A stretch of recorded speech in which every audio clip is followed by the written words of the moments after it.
কোথায় এসেছো আজকে? আজকে কোথায় এসেছো? বাবা গো, ও বাবা গো,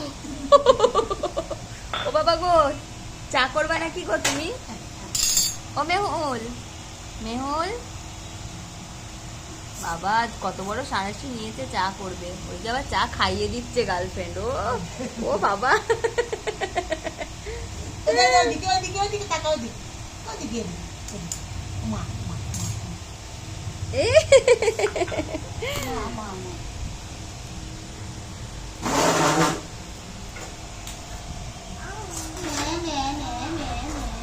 আজকে এসছে মেহুল ওর গার্লফ্রেন্ডের বাড়িতে। হ্যাঁ, দিয়ে চা করছে গার্লফ্রেন্ডের বাড়িতে এসে, গার্লফ্রেন্ডের সাথে চা করছে। এই একটা বুড়ি গার্লফ্রেন্ড। গার্লফ্রেন্ড একটু বুড়ি। বলো বুড়ি হবে কেন? দিব্যি ইয়াং আছে।